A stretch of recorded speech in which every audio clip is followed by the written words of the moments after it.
Hey, it's Jason with Poor Decisions Live, coming at you today with somewhat of an editorial. First time I've done this, had the wild idea, and wanted to see what you think. Drop comments, like it if you do, of course, like it if you do, subscribe, follow, do all that stuff. But anyway,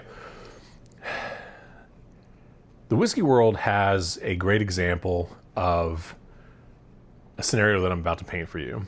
And that scenario is the human nature or condition to build something up, put it on a pedestal, knock it down, see if it can get back up. We also love the underdog, but for whatever reason, and I'll use the sports analogy or example, Tiger Woods. Tiger Woods is probably the greatest example of what I'm talking about, whereas when he came onto the scene, everybody knew what he was, everybody knew he was a winner, everybody wanted to see him win, and just demolish the field. Then he started doing it, and everybody decided, let's flip the script and root against Tiger. Tune into hope and wish and watch him lose. It's fascinating to me. Tom Brady is another great example. Actually, Tom Brady is a great example of both, from the standpoint that he was kind of an underdog coming into the league, started to win. Everybody's like, wow, that's cool. Good for Tom Brady. Then he kept winning. Everybody wanted him to lose. Then he left the Patriots, kind of became the underdog again. People rooted for him. He won, rode off into the sunset. But for the most part, while he was in New England, the only people on earth that liked him were the people in New England. Everybody else wanted him to fail. The bourbon world has its Tiger Woods / Tom Brady. Forgot to mention LeBron James. He kind of made his own bed, and Jordan's better. Fight me.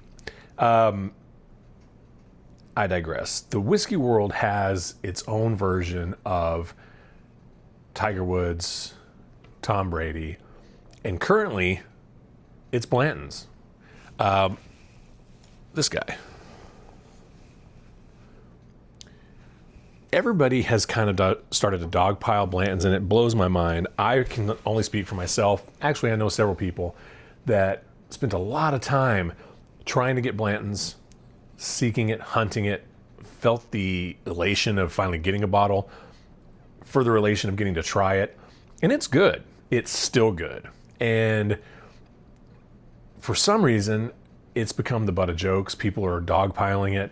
I totally get, and I know where this started, and that's the fact that about 3 years ago, you could probably buy a bottle of Blanton's for around $55. And now the MSRP is $86 to $90, $100 with tax out the door. I'm in 100% agreement with the folks that think that that's too much. But I don't think you should besmudge the product itself in conveying that. There are still people out there that have never tried Blanton's that may have it within their budget to spend $85. It intrigues them. They want to try it. They want to see what the hype was about. And it's not my place to tell them that it's terrible, because it isn't. It's a lower proof point than I like now. But when I first got into bourbon, it was one I chased all the time. As you can see, I still have it on my shelf. I will admit, I actually passed on a bottle that was available today because I have some. That's not the way it used to be, and I get that. But I do not understand, I've seen whiskey tubers out there talking about how it's just not good, and really bashing the juice inside the bottle, and that hasn't changed. What has changed is what Buffalo Trace decided that it was worth, and that's turned people off. I liken it to McKenna 10-year. Same exact thing happened. It won a bunch of awards at $30, became 60, and all of a sudden it was terrible.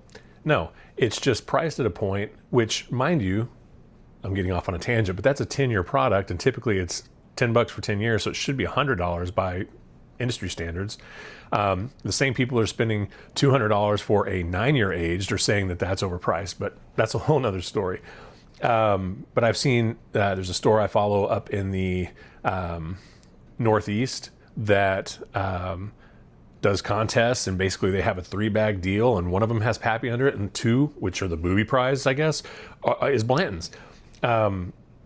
I kind of hate to see that, because again, I look back on it, it takes me back. It's one of those products that I chased. I don't chase anymore because I've moved on to other things that filled the void that I haven't been able to get my hands on, so that kind of drives me. But if you haven't had Blanton's before, don't be ashamed of wanting to buy it.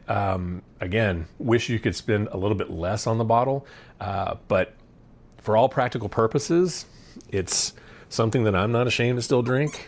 I mentioned I picked it up and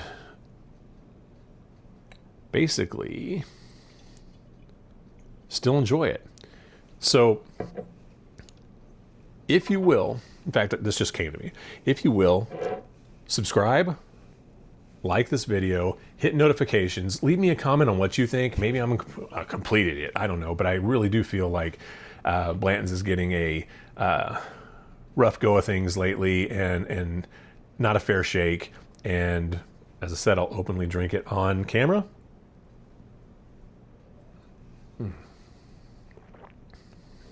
And enjoy it.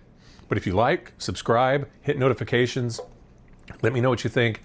You just might be in the running for a handshake of this very product sent your way, and you can drink it behind closed doors so that you don't, get ashamed of your love for Blanton's. But like, subscribe, notify, all that good stuff, and you'll be in the running. As always, drink responsibly. Appreciate you watching this. Comment below if you think I'm right. Comment below if you think I'm wrong.